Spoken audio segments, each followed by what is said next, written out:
Je vous recommande la boutique La Londoloise, c'est Judith Londolé. Si vous voulez être classe, chic, être habillé, être admiré. Parole de Mopao Mokonzi.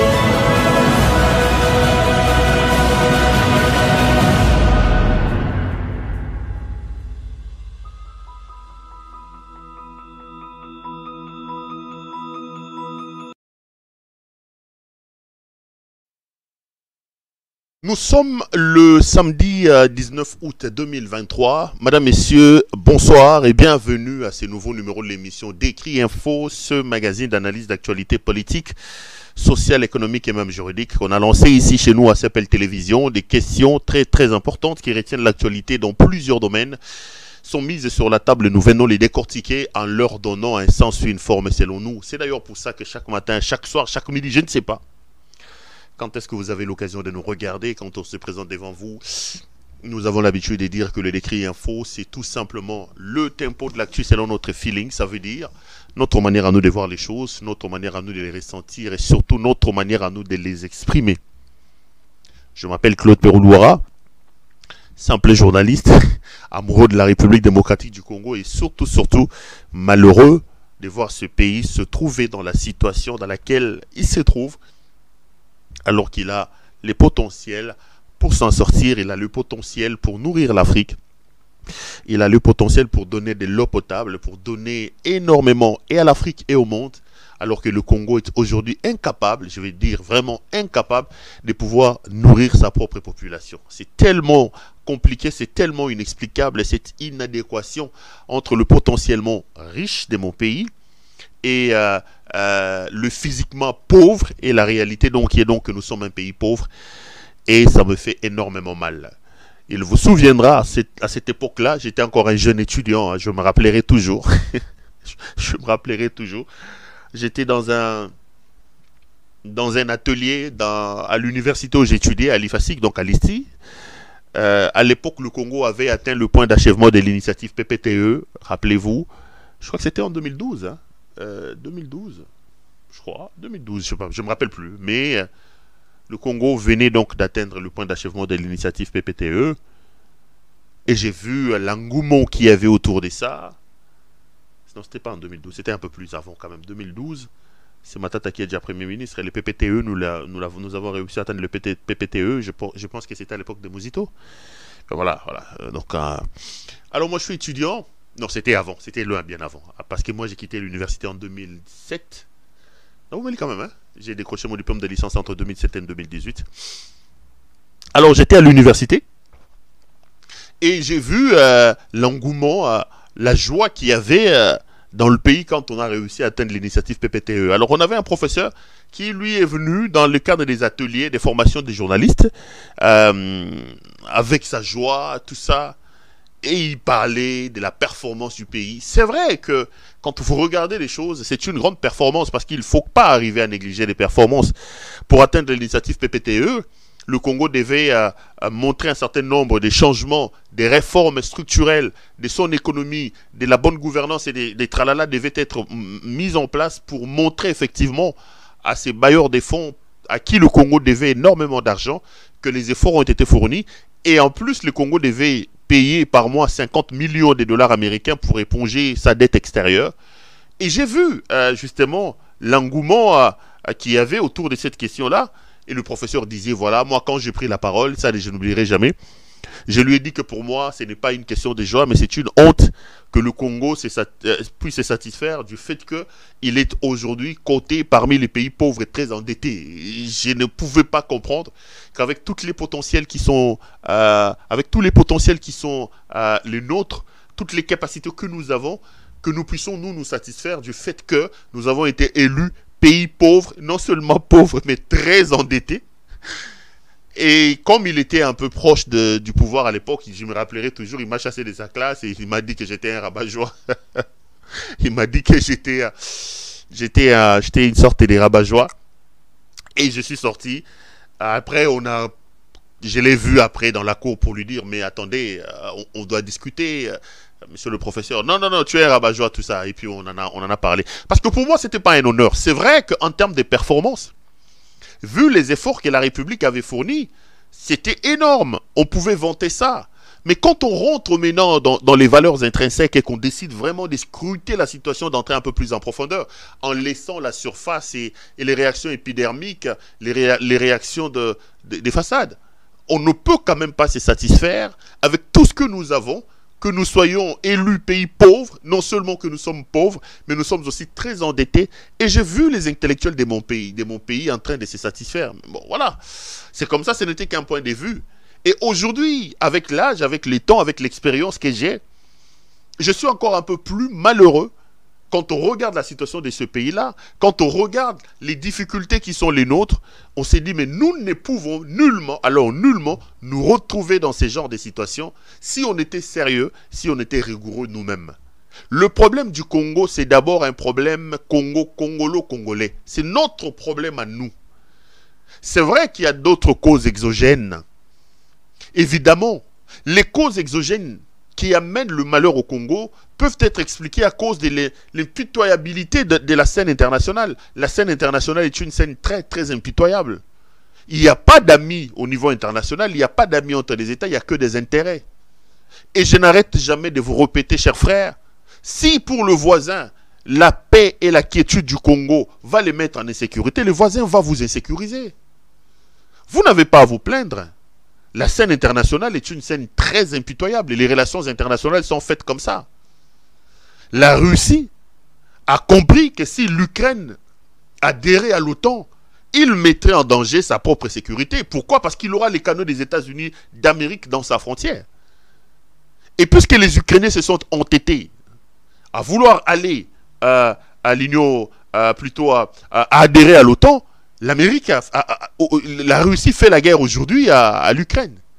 On peut tout dire, on peut tout dire. On peut parler de la morale, on va rentrer dans la moralité de l'affaire, ce n'est pas normal, les vies humaines, mais c'est comme ça. Il n'y a pas d'amis, il n'y a que des intérêts. Pour les intérêts russes, Vladimir Poutine a envoyé les Russes aller faire la guerre. Mais nous avons du mal à cogiter et à réfléchir autour de nos problèmes. Nous sommes promptes à dire c'est l'autre, alors que nos propres réalités, nous-mêmes, nous sommes incapables de l'étudier.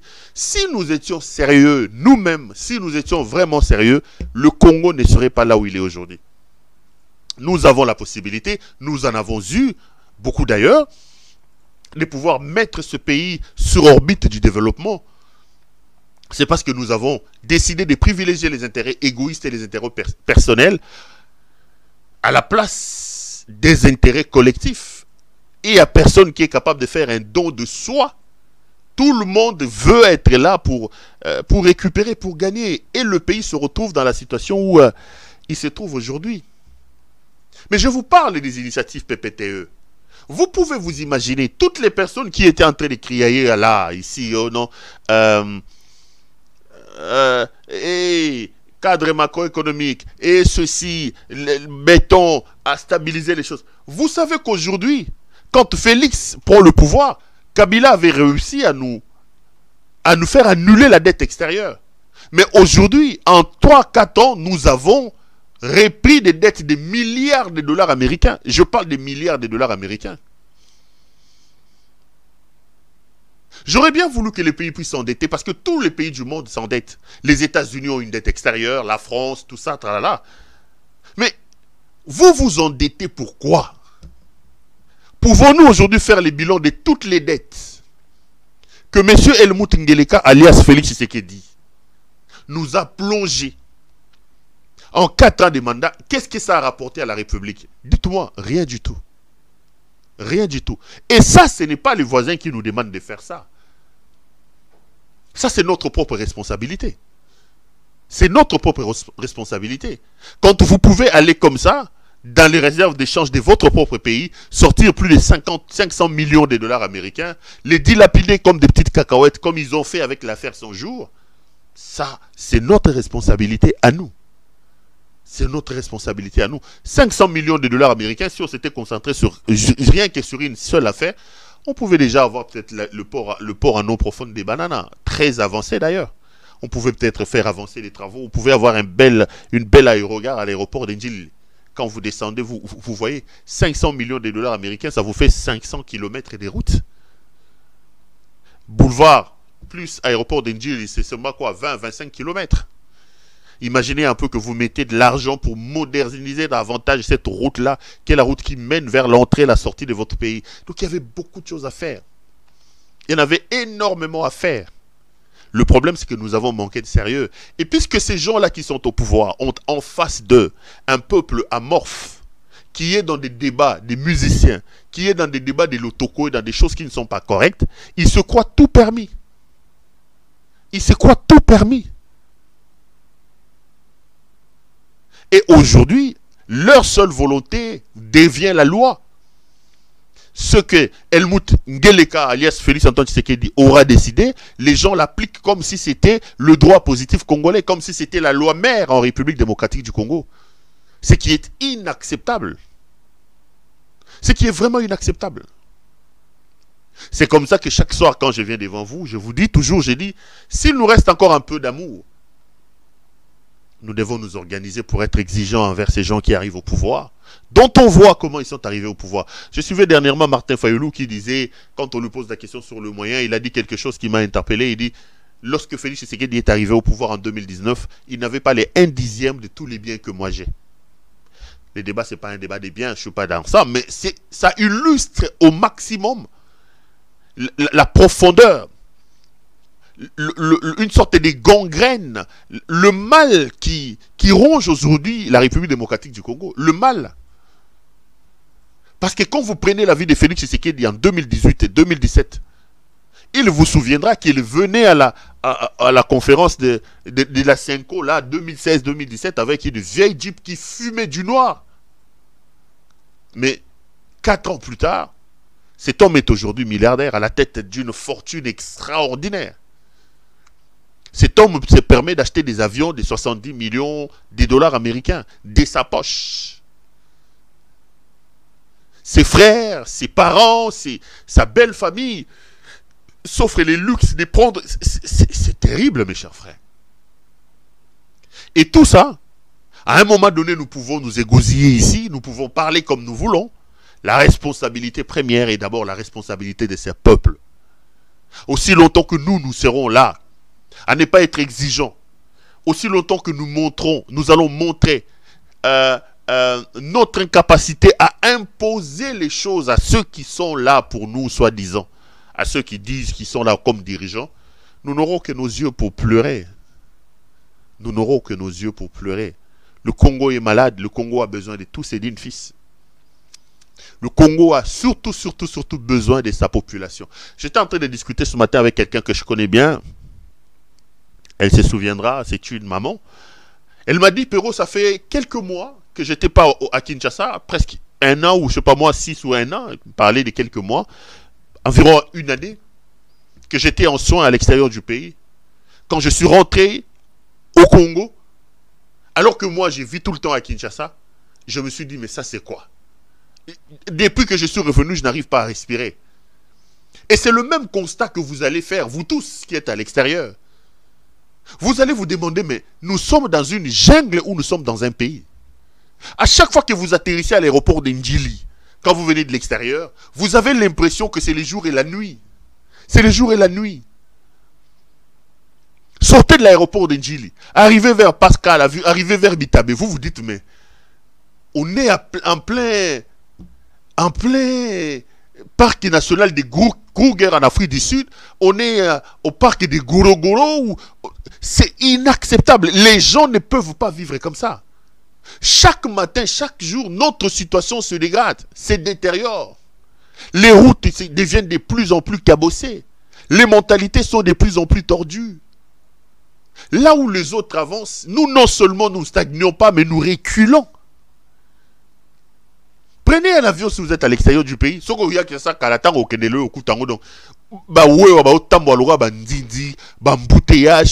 te dis, mais mon Dieu, qu'est-ce qui se passe? C'est comme si on est dans un pays et dire que ceux qui nous dirigent là, Ils arrivent à voyager. Le même constat, si vous voulez encore être très amer, vous pouvez aussi faire le même constat quand vous allez vers tous nos frontières. Allez à Loufou. Vous allez voir l'Angola, vous revenez de l'Angola. Route, c'est comme si la civilisation s'arrêtait là. Quand vous traversez, vous êtes au Congo, vous entrez dans un autre monde. Allez au Rwanda ici, grande et petite barrière. Quand vous êtes vers Rubavo, les gens ne veulent pas que je dise ça, mais je vous dis la vérité. Quittez Kigali, prenez les bus là, vous venez, vous traversez la migration rwandaise, et que ce soit la grande barrière ou la petite barrière, et entrez maintenant vers le Congo, vous vous dites, mais on vient d'où? Allez vers vous prenez même les escarpements des Ngomo, je ne sais pas où, vous allez vers les Burundi, ça dépend de quelle route vous prenez. C'est exactement la même chose. C'est la même chose. Même les voisins ici, les petits voisins, les Congo-Brazza, je parle des petits pas en termes de mentalité, je parle des petits en termes de superficie, parce que sur les 9 voisins que nous avons, le Congo est quand même le plus grand. Attends, mais quand vous traversez vers Brazzaville, vous vous rendez compte. Vous savez, un jour, je suis arrivé à Brazzaville. J'ai dit, mais la ville, Brazza est quand même un peu plus propre que Kinshasa. Je suis allé me former, on m'a dit que la municipalité, donc la ville de Brazza, a signé un contrat avec une société qui s'appelle Evarda, si je ne me trompe pas. Je ne sais pas si le contrat court toujours, mais à l'époque où j'ai séjourné à Brazza, ils avaient signé un contrat avec une société qui s'appelle Evarda. Et cette société-là avait la responsabilité de la propreté de la ville. Vous allez au marché là des poteaux-poteaux, vous allez partout, vous trouvez qu'il y a des bacs à poubelles, vous trouvez que les efforts sont fournis. Et quand je demande les moyens qui sont dégagés par rapport à ça, je me rends compte que le Congo, la RDC, Kinshasa donc, dépense un peu plus en termes de sa propreté que Brazzaville, alors que Brazza est plus propre que Kinshasa. Qu'est-ce qui se passe à Kinshasa? À Kinshasa, par exemple, quand il faut dégager de l'argent pour l'assainissement de la ville, les autorités se sont organisées pour créer des ONG fictives. Et avec ces ONG-là, ils se distribuent de l'argent. De l'argent destiné à l'assainissement de la ville. Si vous habitez Bandal, vous allez voir vers Bakayao. Il y a des vieilles mamans là qui sont en train de souffrir avec des balais en main, avec des choisibles comme ça, estampillés Fondation Godempoy.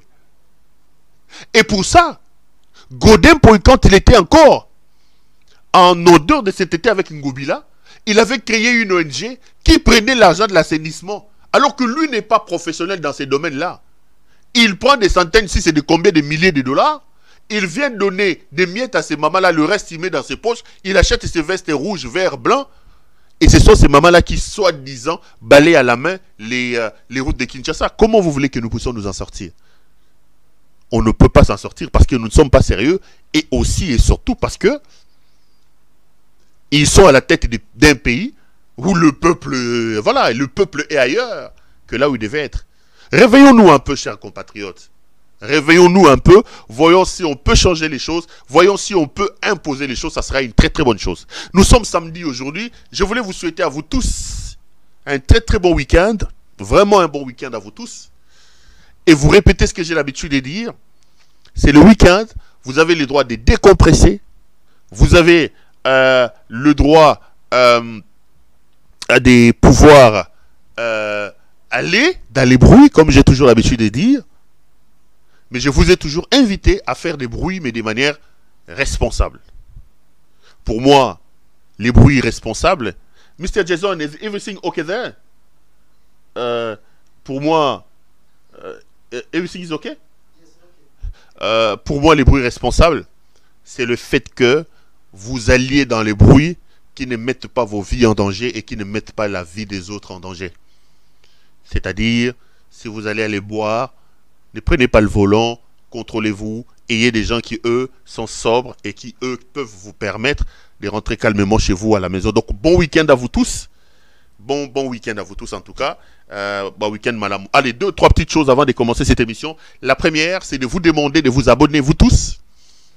Abonnez-vous massivement, vraiment massivement, à notre chaîne CPL TV. Nous sommes à 101 000 abonnés. Continuez à vous abonner, ça me fait énormément plaisir de savoir que vous êtes très nombreux à vous abonner sur notre chaîne. Regardez aussi, nous sommes dans les autres plateformes. Allez vous abonner sur ma page Facebook, c'est Pero Luara officiel. Allez aussi vous abonner sur mon compte Twitter, c'est Pero Luara 1. Je suis aussi sur TikTok, Mboka Nanabana, c'est Pero Luara. Donc allez vous abonner là-bas, ça me fera plaisir et ça me fera énormément de bien. La deuxième de choses que j'allais vous demander, c'est de pouvoir liker la vidéo que vous regardez. S'il vous plaît, chers frères, s'il vous plaît, chères sœurs, qu'il vous plaise donc de liker la vidéo pour nous protéger contre les signalements, contre les actions de malfaisance. Likez donc la vidéo que vous regardez et partagez-la. Ça me fera énormément plaisir et ça me fera énormément de bien. La troisième chose, c'est d'appeler notre amie Judith Londolé Betoko Betokos Betoko Lilo. Molatisi Kitoko Bilamba Kitoko Yemoro Kitoko. Judith est donc patronne d'une boutique qui s'appelle Londoloise. Regardez les images, c'est ça donc les habits que vous pouvez retrouver chez la Londoloise. Ça c'est sa nouvelle collection qui est là depuis un temps. Toutes ces vestes là que vous voyez, la qualité, les tissus, le design, les couleurs, les smokings, tout ce qui concerne l'habillement homme, les vestes que vous voyez, si vous voulez en avoir. N'hésitez pas, appelez notre ami Judith Londolé Betoko. Je vous donne son numéro, plus 33 62 60 70 772. Plus 33 62 60 70 772. Vestes, chaussures, cravates, chemises, cinglés, sous-vêtements, ceinture, montre, tout ce qui concerne l'habillement homme n'a qu'une seule adresse. C'est donc Judith Londolé Betoko. C'est auprès de notre amie Judith que vous pouvez donc retrouver toutes ces choses-là et appeler là partout où vous êtes à travers le monde. Elle se fera les réels plaisirs de pouvoir vous envoyer vos colis. Retour sur ces plateaux. Judith vend aussi des polos et des t-shirts. Judith, oh, ils ont un t-shirt, ils ont un polo. Je crois que c'est un t-shirt. Au bas, ils polo, ils ont un col. Oh, ils ont la coste, voilà, c'est polo, je sais pas. Donc, comme les t-shirts que je porte aujourd'hui, donc si vous pouvez aussi, vous voulez en avoir vraiment, n'hésitez pas à appeler Judith Londolé Betoko. Il y en a encore nombreux dans son stock. Elle se fera les réels plaisirs de pouvoir vous envoyer toutes vos commandes. Allez, on va commencer cette émission. 2-3 petites choses à dire.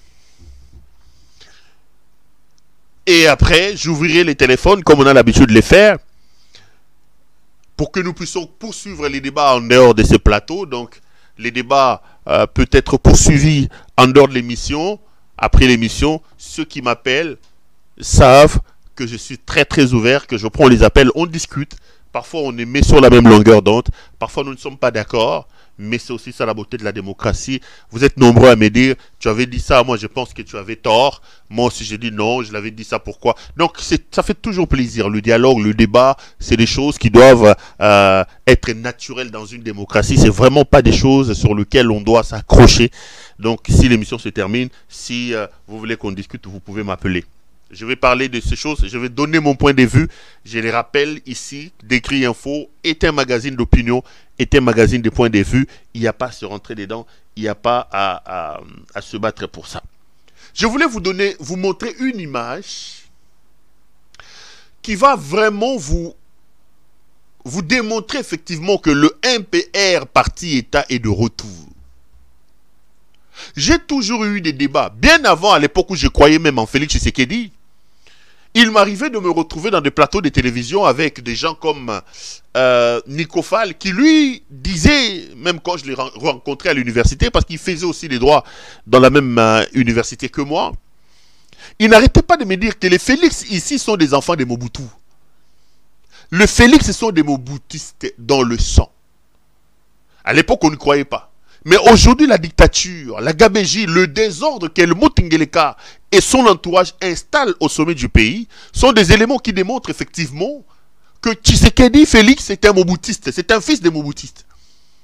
Et son modèle était donc les Manda, les Konga et les autres. J'ai vu une image qui m'a fait froid au dos, une image qui démontre que Félix Tshisekedi est en train de les ressusciter, le mot pape. L'école de Makanda Kabobi est en pleine effervescence, en pleine résurrection.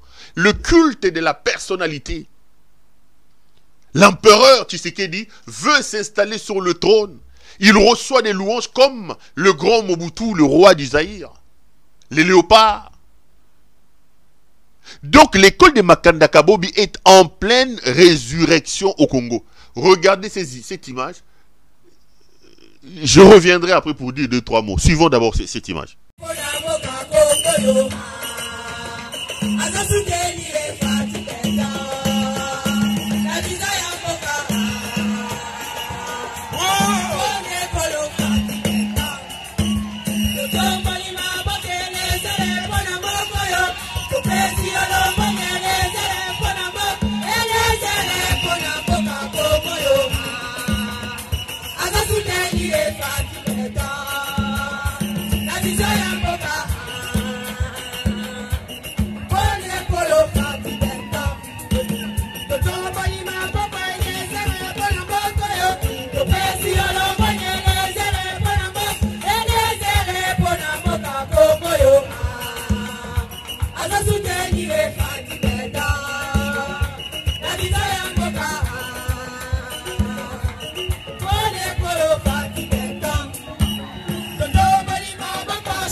Merci beaucoup à nos amis de la régie qui sont allés un peu plus vite en vain en proposant des images que je vais demander après, mais heureusement qu'ils se sont ressaisis. Mes chers frères, vous ne rêvez pas. Bon, moni ma maman na bazo yimba banzembo à l'époque ya. Dialelo tu bang ilangange Mobutu alelo elombe Mobutu. Helmut Ngeleka vient de ressusciter l'école de Makanda Kabobi. Regardez ces mamans en train de danser. Tous ils sont en train de danser à la gloire d'un individu. C'est Helmut Ngeleka. Et qui est aujourd'hui recteur de cette bêtise ici? Qui est aujourd'hui auteur de cette flagornerie, grandeur nature, les flatteurs, qui est allé ressusciter cette vieille habitude, sale habitude, où un homme est glorifié comme s'il était Dieu? C'est Eliezer Tambou. Eliezer Tambou, les députés Eliezer Tambou. Eliezer a organisé une petite manifestation, je ne sais pas si c'était au stade là de côté de la RTNC. Et il a invité la femme d'Helmut Ngeleka, Helmutes Nyakeru Ngeleka, pour asseoir sa flatterie, mes chers frères. Eliezer est allé ressusciter ces histoires ici, de Mopap et de Makanda Kabobi. Les gens, les mamans, moyennant 1000 francs et 2000 francs, ils sont paupérisés, en train de danser et de chanter comme ça, de se déhancher à la gloire d'un homme, Helmut Ngeleka, et de son épouse, Helmutes Nyakeru Ngeleka. Est-ce que si on est sérieux, Félix mérite vraiment que les Congolais lui jettent des fleurs? La seule chose que ces jouisseurs qui est à la tête de mon pays depuis 4 ans méritent, il mérite qu'on lui jette des pierres. La seule chose qui cadre avec le mal que Félix est en train de faire à ce pays, la gabégie, le détournement que ce fils de la malédiction a installé au sommet de l'État, s'il devait recevoir quelque chose de la part des Congolais, ce sont des pierres, pas des louanges comme ça. Effectivement, Félix était un moboutiste. Son mode de vie démontre que c'était un moboutiste. C'est un homme qui ne faisait rien à Bruxelles là-bas. Il passait son temps en train de boire dans la misère la plus totale, sans aller à l'école. Même le simple BTC, même aller en pro, même un BTP ici, Félix ne l'a pas. Mais qu'est-ce qu'il faisait? Il enviait les enfants de Mobutu, les Kungulu, Saddam Hussein, les Konga, les Manda et les autres. Pourquoi? Parce que n'oublions pas que son propre père était un ami personnel et intime de Mobutu. Était un ami de Mobutu. J'ai démontré ici, heureusement que vers la fin de sa vie, ou à un moment donné de sa vie, Étienne Tshisekedi s'était repenti. Mais Étienne Tshisekedi a le sang de Lumumba entre ses mains. Il a dit de Lumumba qu'il était un crapaud. Les martyrs de l'indépendance, les Kimba, les Mahamba et les Anani et les autres, qui a justifié leur pendaison sur la place publique pour s'aimer la terreur dans la tête des gens et asseoir le mythe de Mobutu, le roi? C'est Etienne Tshisekedi wa Mulumba. C'était Mobutu, un ami personnel de Mobutu. Et son fils, qui au lieu d'étudier ne faisait rien en Europe, il ne rêvait que la vie des mandats de Kungulu. La preuve, elle est là. Aujourd'hui qu'il est président de la République, toute son action se limite à des chaussures, à des vestes et à des voyages. Il veut récupérer la vie, récupérer tout le retard, toutes les envies qu'il avait quand il voyait les Kungulu et les Mobutu en train de se promener. C'est ce qu'il est en train de faire. Et voilà, même dans ce mode de gestion, il reproduit aujourd'hui ce que Mobutu faisait. La dictature, les tueries. Qui a tué, comment il s'appelle? Qui a tué Delphin Kaimbi? Aujourd'hui, nous parlons des Chéribin Okende. Je vais en parler. Qui l'a tué? Qui a tué Olivier Mpunga? Le régime fait du copier-coller du moboutisme. Mais le moboutisme, encore en le faisant, il y avait des gens qui le faisaient avec une certaine noblesse. Des gens qui étaient bardés de diplômes, mais qui n'avaient pas une bonne moralité en matière de gestion de la chose publique. Mais ici, vous avez la racaille, les rébus de la société, sans aucun niveau. Sans aucun niveau. Sans aucun charisme. La racaille qui traînait dans les rues de Bruxelles, de Ottawa, de Londres. Que le petit frappeur est allé recruter pour ramener ici. Et ils sont en train de copier bougrement les habitudes de Mobutu qui est leur idole. Et voilà qu'un flatteur qui s'appelle Eliezer Tambou, qui faisait des bruits ici, journaliste, un pseudo-journaliste. Eliezer va maintenant aller prendre maman Batou, alatismo maman Puta, Djalelo Tubanjilanga. Eliezer ici qui était ici en train de donner des leçons aux gens, qui se promenait en Europe, allait, qui demandait des petites sommes d'argent à Poto, Bazo Sangsela Bambongo. Aujourd'hui, quand il y a poste, il y a qui député. Eliezer est devenu plus Tshisekedi lui-même.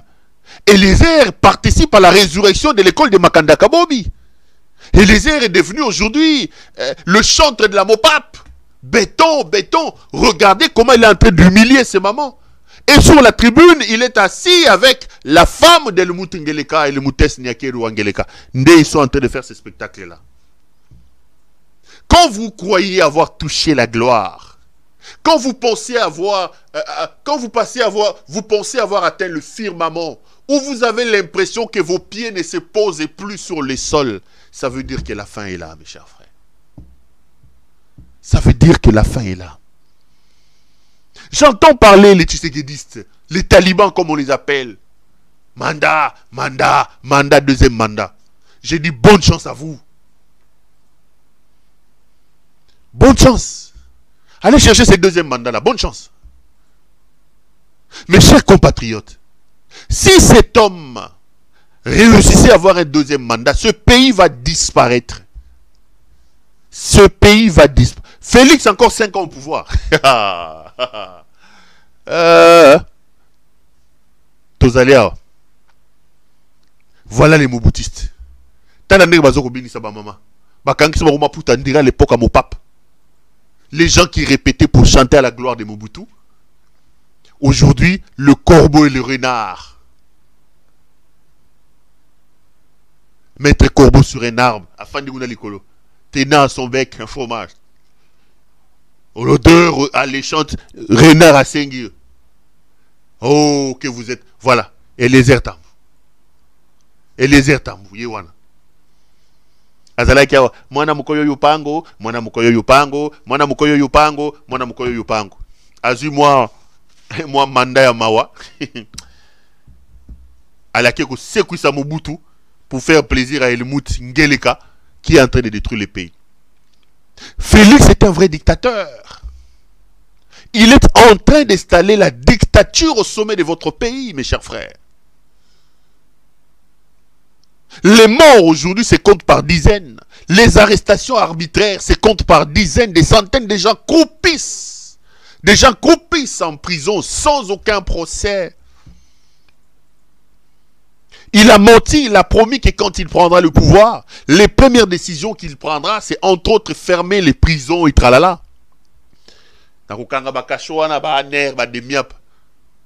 Aujourd'hui, ces cachot sont plus pleins qu'à l'époque de Kabila.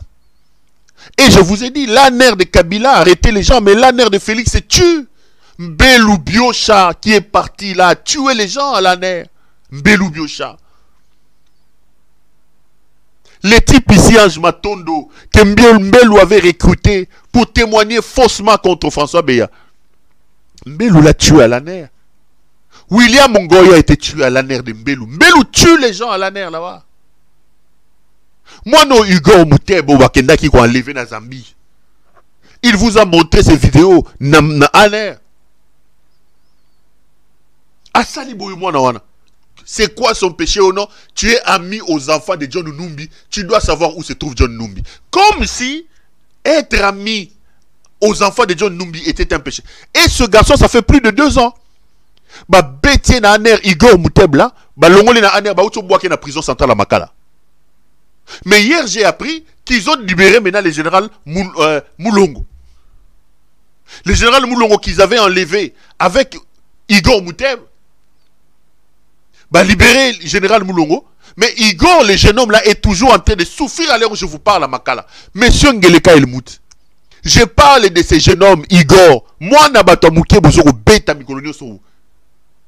Mbelou l'a torturé sérieusement à l'ANR. Mbelou Biocha. Makasi na kanaba civil. Makasi na kanaba civil. Aneri ya bango. Et mon akite tangu, Willingoma, Nabato M23, bazo kota na Est la République. Aner wane zaka incapable, ya komona ba mobondo awa kaka na Kinshasa na Maluku. Ba mobondo baza na Maluku awa. Aner eza incapable na jungu kuna ya koyeba ke ba ADF ba. Aner na bino ka makasi nango kokanga ba simple civil ko bomba bango. Mbelou Biocha. Avec son chef Elimutu Ngeleka. Alias Félix Antoine Tshisekedi. Libérez ces jeunes hommes là, Igor Mouteb. Libérez-le. Puisque vous venez de libérer maintenant le général Moulongo. Ils ont envoyé ces sapeurs ici, les mannequins à Vimba Wananani, les généraux sapeurs mannequins, comment ils s'appellent? John Ichibangu. John Ichibangu est allé enlever le général Moulongo et le jeune homme là, Igor, en Zambie. Il les a pris en Zambie. Bana Batouake va souffrir. Plus de 2 ans, ces garçons, sans aucun jugement. Si vous va torturer dans Aner, qu'est-ce qu'on a? Ah, ça, il y a prison Makala. La dictature. Un Moboutiste est au sommet du pays. Mobutu, c'était son modèle. Vivre comme les enfants de Mobutu était un rêve pour lui. Il est en train d'assouvir son rêve, sa passion. Vivre comme les enfants de Mobutu était un rêve pour lui. C'est ce qu'il est en train d'assouvir aujourd'hui. Regardez, l'homme Tolamuki Bakangi Peter Tiani. Au vu et au su de nous tous. Un simple journaliste qu'ils vont arrêter avec militaires, armes, policiers, tralala, tralala. Les images ont fait le tour des réseaux sociaux. Regardez comment ils sont allés au bureau de Peter Tiani. C'est tout simplement ahurissant. Total, et puis je reviendrai. Suivons d'abord.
Résistant, soda.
Samuel Azad.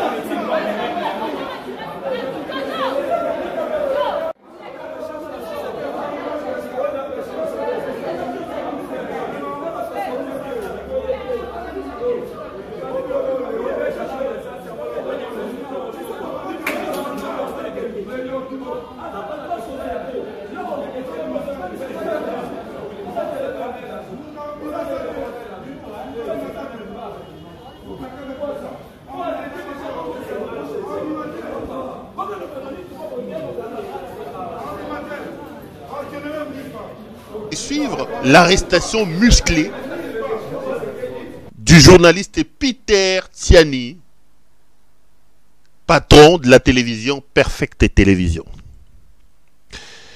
Avant d'aller en profondeur avec ce que je veux dire sur Peter Tiani, je voudrais d'abord ici exprimer toute ma solidarité à Peter, mon admiration, ma compassion à un frère et un ami. Peter est un homme, il a ses défauts, comme tous les hommes. Pardon. Mais, à ce côté, j'ai découvert que c'était un homme vrai, et surtout dans ses relations. Dans les milieux de journalistes, il n'y a que des faux. D'ailleurs, moi, ils le savent. J'ai dit tout le temps à ceux avec qui je parle, je leur dis, moi, je n'attends rien de vous. Je n'attends rien de la corporation des journalistes. Il n'y a rien. Des bons ne peut sortir de cette corporation infiltrée, où il y a des agents de l'ANER, il y a des... Je n'attends rien des personnes. Rien des personnes. C'est pour ça que j'ai rigolé quand Kaboulo s'est permis de dire on a radié Perrault Loire. Comme si c'est lui, Kaboulo, qui avait payé mes frais d'études à l'université. Comme si tout ce que j'ai comme bagage, background en journalisme, c'est Kaboulo qui a mis ça dans ma tête. Maintenant qu'on lui donne un poste de ministre, il va aller prendre ses gendres, ses filles et tout ça, il va aller les bombarder là-bas. Il était là à répondre aux doigts et aux ordres de M. Helmut Ngeleka. Toutes les personnes qui voyaient les choses aux antipodes de ces régimes de malfaisance, et Kaboulo était là pour les... on a radié Perrault Loire. Bon, on a tout dernièrement, on a bien long la micro. Peter est un garçon vrai. C'est un frère, c'est un ami. Ici, je pense donc à lui. Pour information, Peter a été arrêté hier par les agents que vous avez vus. C'est à la fois les agents de la police judiciaire, mais aussi les militaires qui sont venus arrêter un simple journaliste. Ils l'ont amené à l'inspection générale de la police, là où on a tué Nani, comme on dit Nani, là où Chébé a été parti, à côté du palais du peuple là. J'ai parlé avec les avocats de Peter. Il a été entendu hier jusqu'à 2h, 3h du matin. Les avocats ont quitté l'inspection générale aux alentours de 2h, 3h du matin. Il a été entendu dans l'affaire de l'assassinat de Chéribin Okende. Et après son audition, à 2h, 3h, Bazu a mis na Ipekin, à côté à IEC, et c'est là à côté à IEC. Il devait encore poursuivre une autre audition aujourd'hui. Qu'est-ce qu'on reproche à Peter? Il tourne autour d'un montage sur ses affaires de tweets en expliquant que Peter Tiani aurait tweeté sur l'enlèvement de Cherubin Okende à 14 h, alors que son chauffeur annonce que Cherubin Okende a été enlevé à 16 h. Mais les tweets sont clairs. Peter, son tweet n'était pas antérieur à l'enlèvement de Cherubin Okende. Parce que Peter a pu entrer en contact avec le garde du corps de Cherubin Okende qui lui a expliqué la situation. Ils ont fait un montage en modifiant l'heure de tweet et ils veulent s'accrocher derrière ça. Ils veulent s'accrocher derrière ça pour dire que comment est-ce que Peter a eu l'information de l'enlèvement de Cherubin Okende avant même l'enlèvement de Cherubin Okende. C'est là tout le problème. C'est un montage grossier. En réalité, qu'est-ce que ces gens veulent? Ils sont vraiment en train de s'organiser pour fuir leurs responsabilités dans l'assassinat de Cherubin Okende. Regardez, depuis que Okende a été assassiné, aucun gros poisson n'est tombé dans le filet des enquêteurs. Aucun gros poisson n'a été entendu. Bakei Bakangi chauffeur naïe, Bakei Bakangi garde du corps naïe, maintenant ils ont arrêté Peter Tiani. L'objectif est simple. Détourner l'attention et désorienter les enquêtes. Cherubin Okende a été victime de ce régime. Je l'ai dit et je le répète, pour moi, le responsable de l'assassinat de Okende, c'est Félix Tshisekedi. L'assassin, c'est lui. Parce que quand Kabila était président de la République, tout ce qui s'est passé, on mettait sur le dos de Kabila. Je mets l'assassinat de Cherubin Okende sur le dos. Mais j'ai apporté ici des éléments. La femme de Cherubin Okende vous dit que son mari ne dormait plus. Il disait qu'il était embêté par la maison civile d'Elmoutingeleka, alias Félix Tshisekedi. Et ici, je vous ai dit que je suis entré en contact avec la famille et les proches. Ils vous disent clairement que le problème qu'avait Okende, il s'est disputé une maison avec les gangsters là, Christian Tshisekedi, le frère d'Elmoutingeleka. Christian Tshisekedi est un gangster. En 4 ans de mandat de son frère, ce type a fait des dégâts, comme tous les autres Tshisekedi, les Jacques, les Jean-Claude. Ils font des dégâts terribles. Leur maman, d'ailleurs, maman Marthe, est allée arracher, selon le journal Libre Belgique, une concession Yabatuna Lolab. Christian Tshisekedi serait en train de se disputer une maison avec Cherubin Okende, une concession ou une villa à GB. Et la maison civile était en l'intérieur pour faire pression à Cherubin Okende, qui, fuyant la pression, avait même quitté sa maison du Pen pour habiter vers Montfleury. Mais Christian est en train de se promener, en train de boire comme son frère à Kinshasa. Tous des soulards en train de boire. Il est en train de danser, de se promener dans des fêtes comme son grand frère, comme son frère. Même l'écouter, l'entendre, rien du tout. Et le magistrat qui avait invité Cherubin Okende, qui l'a appelé personnellement, Sylvain Loumou, qui se retrouve frauduleusement et illégalement à la Cour constitutionnelle, parce qu'il est d'une tribu, la même tribu que Tshisekedi, Sylvain Loumou. C'est lui qui avait invité Cherubin Okende. Pourquoi vous ne l'entendez pas? Pourquoi vous ne l'entendez pas? Et le procureur qui a dit que c'est l'arme qui avait tué, alors qu'il est clairement établi que le coup de feu était un coup de feu post-mortem. Maintenant, ils veulent désorienter les gens. Ils veulent désorienter les gens. Mon scénario, bah ça l'a guetté. Bah bimi si jeune fille mogo bolinga qui est suscité ensemble, bolinga qui est suscité ensemble. Bobomi Cherubin Okende, bobo maye. Et quand Molière dit ça, les Malemba dit ça, vous prenez ces garçons les niéistes que vous avez mis au sac là-bas pour convoquer. Mais vous allez arrêter Peter Tiani Kenini.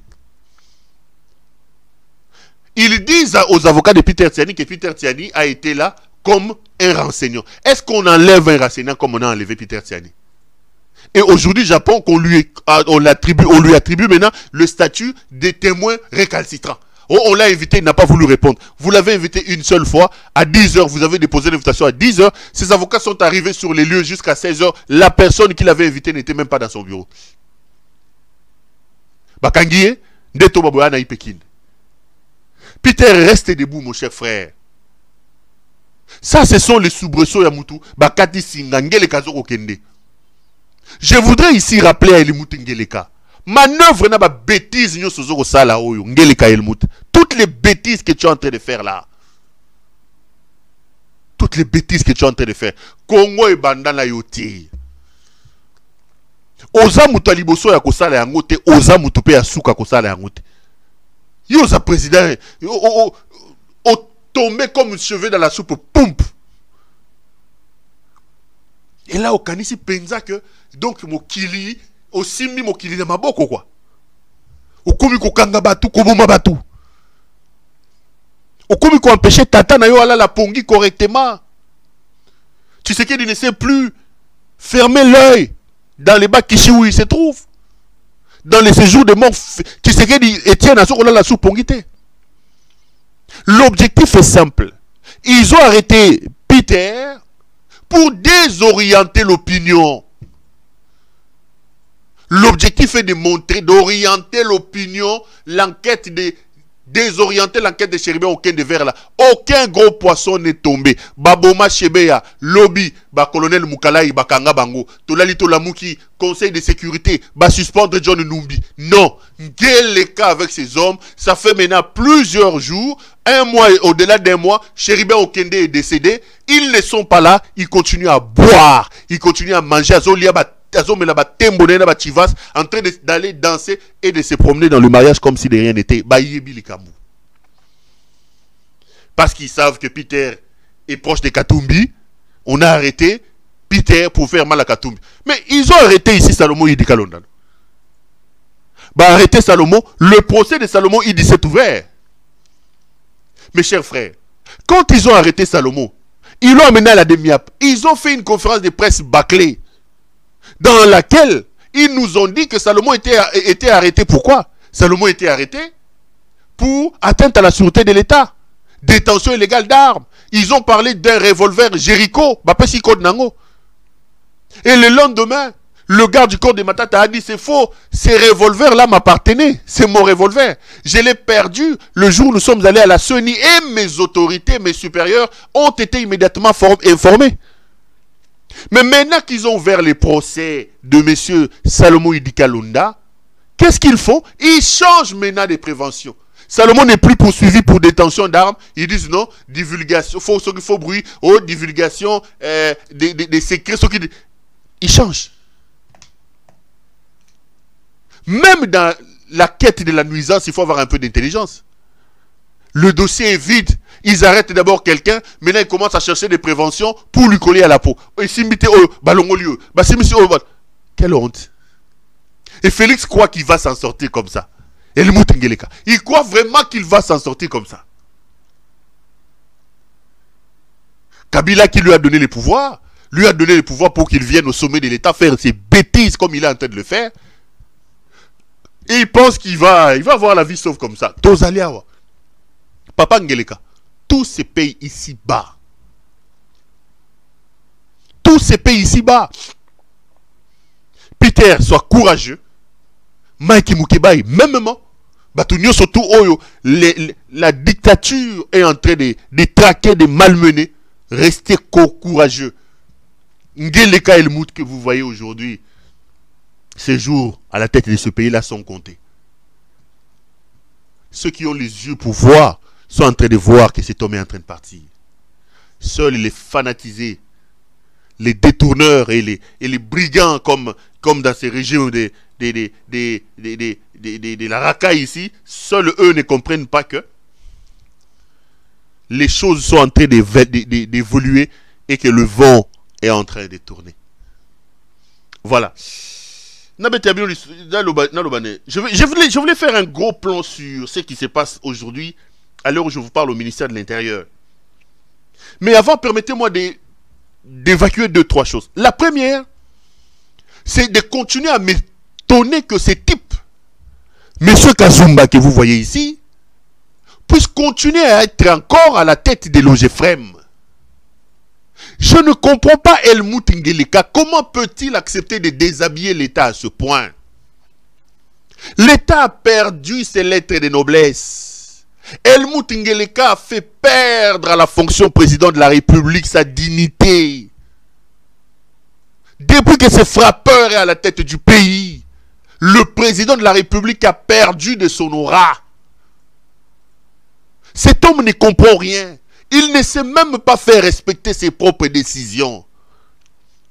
Il a signé une ordonnance nommant ces types que vous voyez, Kazumba, directeur général de l'OGFREM. Il a envoyé comme administrateur à Congo Airways. Jusqu'aujourd'hui, Kazumba décide de lui-même, il dit je ne pars pas à Congo Airways, je reste moi, directeur général de l'OGFREM. Et le Ngeleka est là, en train de boire. Et ces services de renseignement, les services de l'ANER, tout ça, qui sont même présents dans les entreprises, sont là en train de regarder. Le président n'a plus sa respectabilité. Et là, ils viennent de sortir un truc. Oh non, écoutez, il est à l'OGFREM, il est envoyé là-bas à Congo Airways, qui est une société anonyme, et parce que l'OGFREM... Bande de braconniers juridiques. Et pour ça, il a le soutien de ce ministre coopérant que vous voyez. Marc Ekila. Comment Ekila? Son prénom, c'est qui? C'est Marc, je crois. Ekila ici, qui est ministre des Transports. Un coopérant. Ekila vient d'écrire une lettre pour aller dans le sens du braconnage juridique et soutenir la bêtise que Kazumba est en train de faire au sommet de l'OGFREM. Mais les choses sont claires. Mes caméras ont repéré qu'il a ici.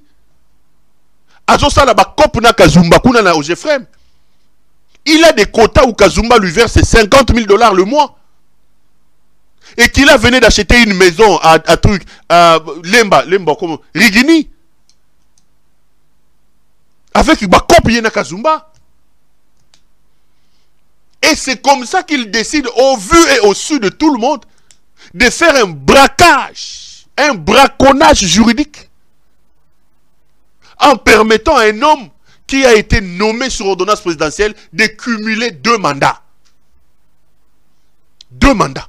Et Helmut Ngeleka est en train de regarder. La loi est claire. La loi est claire. La loi interdit, la loi n'autorise pas la détention de 2 mandats. Quelqu'un qui est directeur général de l'OGFREM, qui est nommé administrateur à Congo Airways, et l'ordonnance stipule que toutes les dispositions antérieures contraires à la présente tombent, non, et qu'il a pour des questions de COP, le coopérant ministre des Transports qui est là-bas, parce qu'il a des intérêts de COP, ils ont frappé République et Nakazumba, et qu'il vient d'écrire une lettre digne d'un braquage, d'un braconnage juridique pour soutenir la bêtise que Kazumba est en train de faire à l'OGFREM. Entre-temps, Kazumba fait saigner à blanc l'OGFREM. L'OGFREM a eu un problème avec son gestionnaire des ferries. Mbongo bazoko futate bakende ko kangakutu mutango ferry mutabatu. Lui-même Kazumba achète des maisons. Je vous ai dit qu'il a acheté une maison ici, vers Montfleury. Il sort de l'argent dans les caisses de l'OGFREM gratuitement comme ça. C'est Kazumba ici. Kazumba, c'est un roublard. Il a roulé M. Martin Kabouya, ancien gouverneur de la province du Kasaï occidental, Kasaï central. Il est son suppléant. Kabouya quitte ses fonctions du gouverneur. Martin Kabouya revient pour récupérer son mandat. Kazumba va négocier avec Mbosso. Il devient Mouanabitina Mbosso. Tilelo, Martin Kabouya a récupéré la place de Kazumba. Botolaï Mandanaye. Alors que le même Kazumba était candidat dans la même circonscription que Kabouya et il avait échoué. Donc ce qu'il fait à l'OGFREM, Azalaka Bongo Kazumba Oyo, Moussalana Yangowana, c'est toujours comme ça qu'il est. Maintenant, puisqu'il est en train d'engraisser les pattes, de verser les pots de vin au ministre Kopera et Kila, puisqu'il protège quelques intérêts de l'AFDC de Bahati Lukwebo, ok, on va violer la loi devant Helmut Ngeleka lui-même qui avait signé cette ordonnance. L'ordonnance n'est pas respectée. J'alerte ici l'opinion. Je rappelle à Ngeleka que la République est plus importante que sa bouteille de Chivas. Je rappelle à Helmut Ngeleka que la République est plus importante que sa bouteille de Tembo. La République doit être respectée et les fonctions de l'État sont des fonctions à respecter. Le président de la République est le symbole de l'État. Quand le président de la République signe des ordonnances que les gens ne savent pas respecter, ça veut dire que la République est dans la rue. Je reviendrai tous les jours. Kazumba, je vous avais dit, mes caméras sont à l'EGFM. Ça, je ne vais pas laisser. J'ai vu aussi que les États-Unis d'Amérique ont sanctionné 3 personnes. J'ai vu Cosma Wilu, l'ancien DG des ICCN, Institut Congolais de Conservation de la Nature, Cosma Wilungula.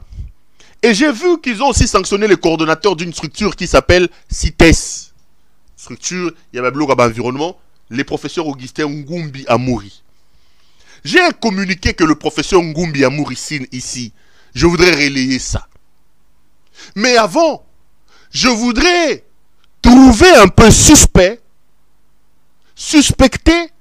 les circonstances de ces sanctions contre M. Ngumbi et le conflit latent et même ouvert que le monsieur entretient avec Eve Bazaïba.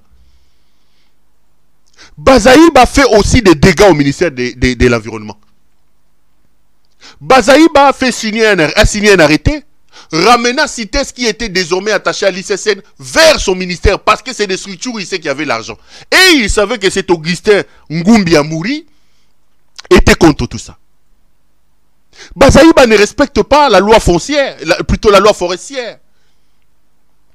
Aujourd'hui, on sait que des sociétés vietnamiennes et des sociétés chinoises qui à l'époque travaillaient avec la société du feu mari de Madame Bazaïba sont en train d'acheter et de prendre comment ça s'appelle, le revenu de l'exploitation artisanale. Alors qu'on sait que la question de l'exploitation artisanale des bois est une question réservée essentiellement aux autochtones, c'est-à-dire aux nationaux. Mais Bazaïba permet justement à ce que les sociétés vietnamiennes, les sociétés chinoises liées à ces intérêts, continuent comme ça l'exploitation artisanale, cop sur cop. Moka coopérant. Et les permis d'exploitation dans les Katanga et ailleurs, Bazaïba refuse de donner. Et c'est des choses, quand vous regardez, moi j'ai essayé de suivre un peu l'affaire. Ce sont des éléments qui mettaient en totale contradiction Augustin Ngumbi là avec Bazaïba. Et j'ai lu les communiqués publiés par le proche de Augustin Ngumbi. Les arguments qu'il avance à mon point de vue.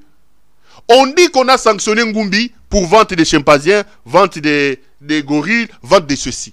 Mais les gens qui sanctionnent ne nous disent pas combien de chimpanzés ont été vendus, combien de gorilles, combien de capis.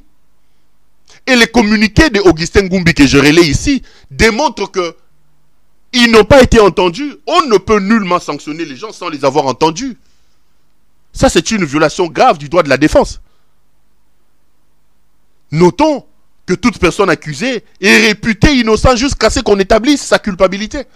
Vous ne pouvez ne pas entendre les gens et vous réveillez un matin, vous les frappez des sanctions. Et le même communiqué stipule que c'est un monsieur qui a quand même travaillé. Je ne le connais pas personnellement.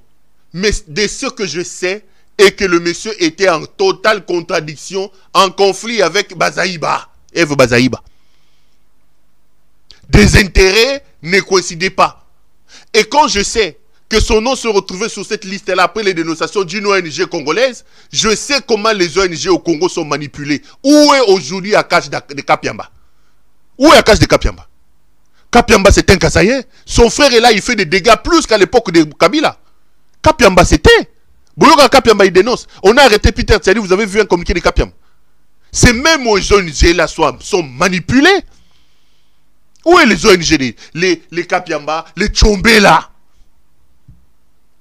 les Katende? Vous êtes où? Regardez comment ils sont devenus silencieux. Ils étaient ici matin, midi, soir, matin, midi, soir. Kabila, Kabila, Kabila, Kabila, Kabila. Aujourd'hui, vous avez pire que Kabila, un dictateur, fils de Mobutu, de Mobutistes, qui fait des dégâts, qui tue, qui arrête les gens. Kapiamba, il n'existe plus. Parce que c'est son frère du Kassai. des ONG manipulées. Et dans cette affaire, j'apprends aussi que Bazaïba aurait probablement tiré les ficelles dans cette histoire pour que ces pauvres se retrouvent sur cette liste-là. Je continue à fouiller dedans et je vous relais son communiqué. Il s'est plaint qu'il n'a pas été entendu. Il voudrait qu'on lui cite les nombres des chimpanzés qui ont été vendus parce que sa structure ne reconnaît pas avoir déplacé des okapis de la République démocratique du Congo vers la Chine, selon l'accusation qui amène justement à ce qu'il soit sanctionné. J'ouvre seulement cette parenthèse-là, je reviendrai à long et à large. Mes chers frères, la République a des difficultés et la République ne marchera pas si ces hommes qui sont au pouvoir restent au pouvoir. Ce qui se passe actuellement est tout simplement inacceptable. Inacceptable. Au ministère de l'Intérieur, c'est ce monsieur ici, le Tchokova Peter Kazadi. Au ministère de l'Intérieur. Le prix Nobel de l'hydroquinone Peter Kazadi vient de nommer son fils, Ivan Kazadi. Regardez ce jeune homme, Ivan Kazadi. Ce jeune homme n'a que 33 ans. Aucun niveau, aucune expérience. Ce jeune homme que vous voyez, 33 ans. Son nom c'est Ivan Kazadi. Son père l'a nommé directeur de cabinet adjoint. C'est lui qui trône à l'heure où je vous parle au ministère de l'Intérieur.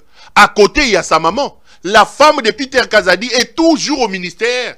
C'est lui qui gère le ministère. Peter Kazadi, le Tchokovar, le prix Nobel de l'hydroquinone fait des dégâts.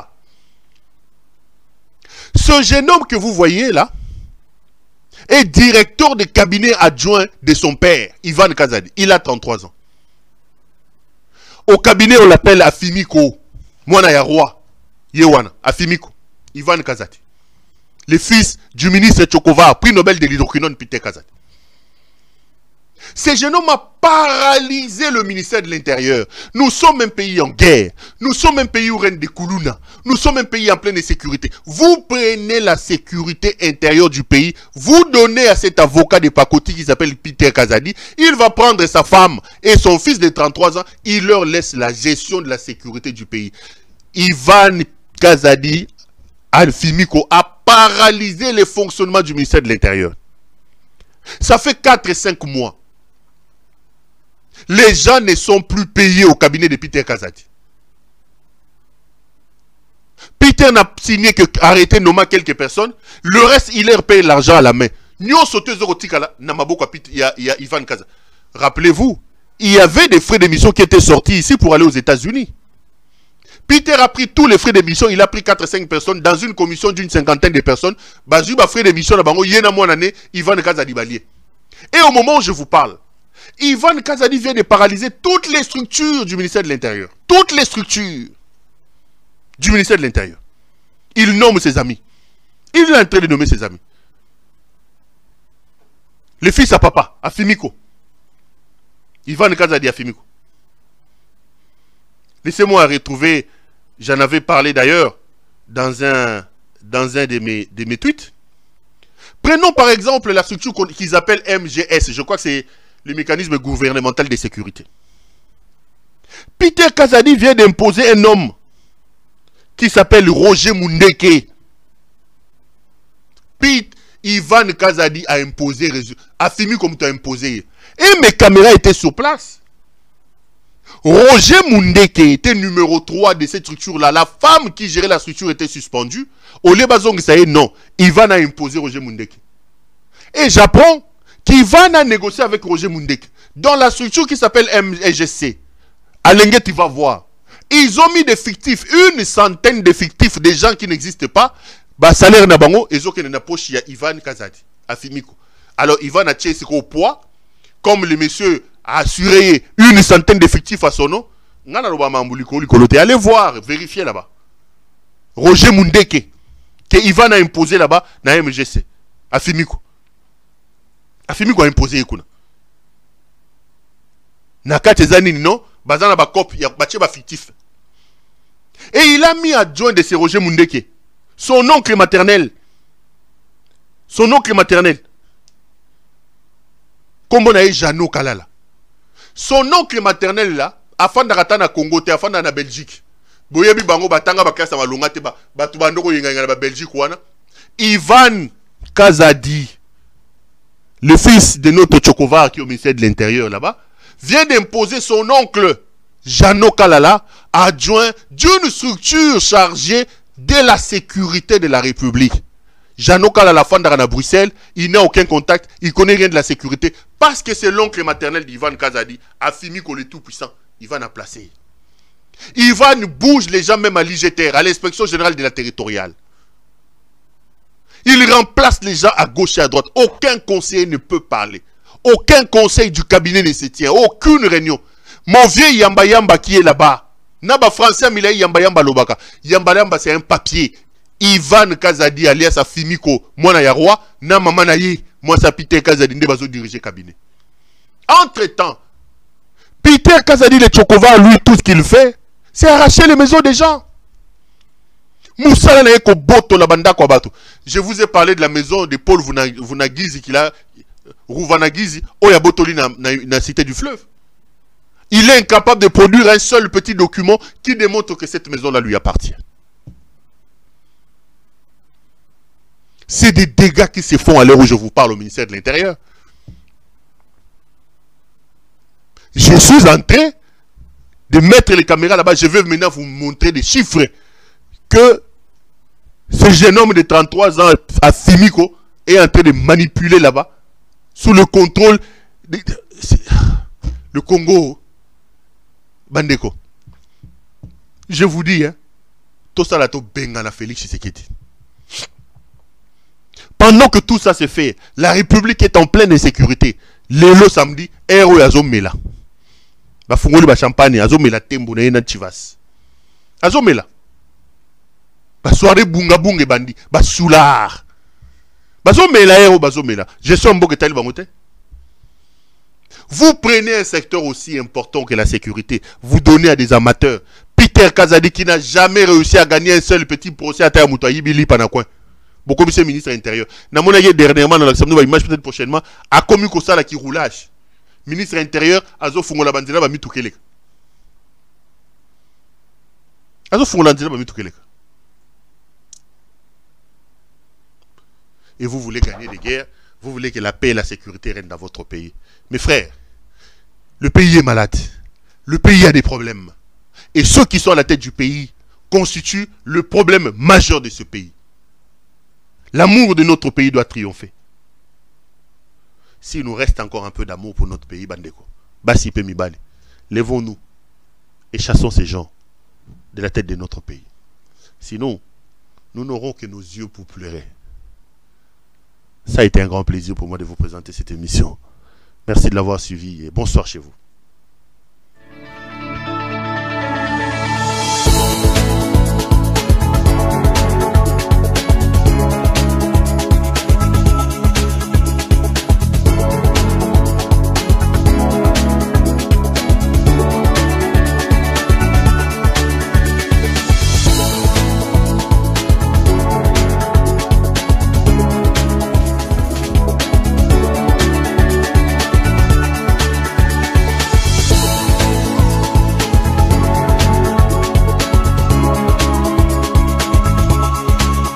Je vous recommande la boutique La Londoloise, c'est Judith Londolé.